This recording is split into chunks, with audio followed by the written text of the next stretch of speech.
Hey everyone, it's Ben Hardy here, and in today's video, me going over the 5 things that I do not like about the 2022 Toyota Tundra. Before we get in the video though, if you want to save time and money the next time you purchase a car, link to my car buying guide in the description down below.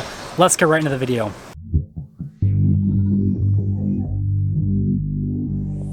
So the first thing that I do not like about the new Tundra is the fact that it doesn't have any tow hooks or recovery hooks. Okay, so first off, this is a TRD Off-Road Limited. So this is an off-road package. And that means that, well, it has 20s, which aren't exactly off-road wheels, which I guess is another complaint that I can make. And it doesn't have the most aggressive tires, which I guess is another complaint. But I'm okay with that because it's easy to just swap those out for an aftermarket set if you need something that's more aggressive. This tire and wheel setup is fine. The biggest thing is, there's no option for tow hooks from the factory. It has skid plates underneath, which also adds off-road practicality. But why? How are you supposed to get this truck out of a sticky situation if you get stuck? I guess Toyota assumes that you'll never get stuck with the truck. They're like, this is the best off-road truck ever.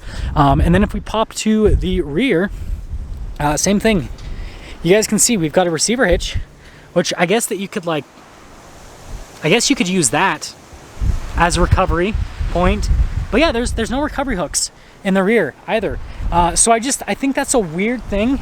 I'm guessing that Toyota is going to add it in after the fact because it's something that everyone's been mentioning here with the new Tundra, is the fact that it doesn't have tow hooks, doesn't have recovery hooks, which is so weird. But that's the first point. Now the number 2 thing has to pertain to the weight. Okay, so first off, I'm going to show you guys the weight and then we're going to kind of talk about things a little bit. So first off, you guys wondering how to find the weight, what you have to do is you have to take the payload, 1,400 pounds, and then find the gross vehicle weight rating, 7230, and then subtract the payload from that. So we're gonna get our total weight at, about 5,800 pounds, which, I mean, for a full-size pickup truck is not all that bad. But compared to its competition, aka its main competition, the Ford F-150, because that's the other main pickup truck with a twin-turbo V6, it's heavier. So the Ford F-150, in terms of its curb weight, it's more like 5,500 pounds. And so this is several hundred pounds more, which in a full-size pickup truck isn't a big deal. But this also has less power and less torque than the F-150. The F-150, with its engine, produces 400 horsepower, 500 pound-feet of torque, whereas this produces 389 horsepower and then 479 pound-feet of torque. And so it's heavier than the F-150, and it has less power and torque than the F-150. And so I think that's something that is going to be going against the Tundra. The one thing that I will mention is I do think that the Tundra, from a longevity perspective with the body, will probably last longer than the F-150. Again, we can't comment on that yet, but they use a lot more steel in this than they do in the F-150 because the F-150, all aluminum, right? That's how they get the lighter weightness, we'll pretend like that's a word. But that's how they get the lighter weight factor with the F-150, and so I don't know, I kind of trust the steel thing a little bit more, but again, yeah, it's kind of a downside with the Tundra. It's heavier and has less power. Well, number 3 that I already kind of talked about is the tire and wheel setup. So I want to expand on this. Again, we have this badge right here, TRD, okay?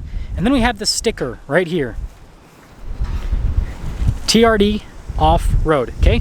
So what that says is this is an off-road package. And again, it doesn't have tow hooks, it does have skid plates, and it does have these nice shocks from Bilstein, which help with absorption. And the new Tundra has coil suspension in the back end that you can't really see, and it has rock rails even. So it has all this off-road stuff. And on top of that, it has hill descent control, it has a rear locker, it has a low-range transfer case, so it has a bunch of off-road goodies. But then they decided to put 20-inch wheels on the truck, and these tires that are, somewhat aggressive, but not really all that aggressive. And so it's just kind of confusing. Really what this truck should have is 18-inch wheels and, 33s, frankly, right? They should make this into kind of like a Ram Rebel competitor at a lower price. I think that would be awesome. Obviously, this setup gets better fuel economy, so I'm sure that's why they did it, but I don't know. I think that was a little bit of a misstep. And even the Tundra TRD Pro doesn't have super aggressive tires. It has more off-road oriented wheels, but it doesn't have crazy aggressive off-road tires. And I think that's a misstep by Toyota. Again, I'm guessing they did it because of fuel economy purposes. But at the same time, if you're going to make an off-road truck, make an off-road truck. So give it off-road wheels, give it off-road tires. So this should have 18-inch wheels and more aggressive tires. And then the TRD Pro should have at least like aggressive 33s, if not 35s. I think 35s would be a lot better for that package. So I think that's another mistake that Toyota made with the new Tundra, is they just don't give it enough aggressive enough tires. Even though the wheels look cool, It's not really practical for off-road stuff. Number 4 has to pertain to the seat comfort. Okay, so this is a pretty interesting one that I don't think I've ever, well, maybe I've put this in videos before, but we got to talk about the seats. So we're going to actually pop in and get out of the wind for once. So we have these seats that I think look fantastic, and I think the material use actually makes sense because, again, it has this durable appearance and feel to it, and it's perforated in the center because this has air-conditioned seats as well as heated seats. So the seats are very practical, but you have to be a certain type of person to like these seats because these seats are definitely on the firmer side of things. You can see first off with the material, right? It's got some give to it. But in terms of like the actual padding, they've definitely, like you can see, it doesn't like sink in. Like with an F-150, for example, the seats like really kind of sink in. They've got like this soft feeling. And then same thing here with the side bolsters. So the seats are firmer. Now, me being 24 years old, I love them, and I love firm seats for an off-road vehicle because, right, it keeps you nice and upright, and if you sink into a seat while off-roading, that's just not really a pleasant experience, and I know I'm just not about that. But even Elise complained about these seats. She said that, she's like, they're too rock hard, right? And so she didn't really want to drive in the truck all that much.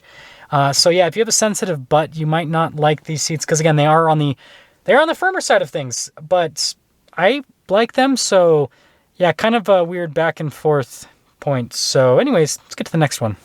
Now, the 5th point has to pertain to the infotainment system. So we get to turn on the truck. Also, that stop-start button is pretty cool. Got the cool animation. Tundra. Okay, so now that this is loading up, well, I guess this is the first thing that's annoying is it takes forever to load up. Dismiss. Continue. Okay, so here's my beef with the infotainment system. This has the same exact functionality as the smaller screen, and so, like, why get the bigger screen? That's the first thing. Second thing, with the camera system, that's great. I gotta put a little bit of positivity in today's video. They did a really good job with the camera system, and the bigger screen gives you a bigger camera view, so that is pretty cool. And so I think that's a plus with the infotainment system. But then back to the downside side of things. First off, shortcut buttons, those work great. The radio is kind of annoying to use. So first off, you basically have to figure out, okay, where am I going to go? Okay, let's say that I want to listen to this. Then I have to click on it. And there's several different ways to change the channels. So first off, you can just press this channel button, and that'll change it. And you got the related tab, which is, nice and practical. But to actually like pull up different channels, so like if I want to get to if I want to type in a specific channel, I have to press this again to press tune, and then I have to press which radio source I want, and then I have to press which channel I want to go to. So it's a little bit of a process. And other than that, I don't know, like the infotainment system makes sense, but at the same time, it's just strange. It's just such a strange infotainment system. It's hard to explain until you've like actually lived with it. But I don't know. I think that they just maybe need to work a little bit more on the UI with the infotainment system. And also, I wish that there were physical buttons that could control the infotainment system, like the radio, for example. Like I can do the volume, but I can't change the channel. I can change the channel with my favorites here. This is just your favorites, but I can't just go from one channel to the next. So I guess most of my complaints pertain to the radio part of the infotainment system. But I guess my advice, just get the smaller screen. Functionality is the same unless you want the bigger camera view. And also be prepared to get frustrated with the radio from time to time.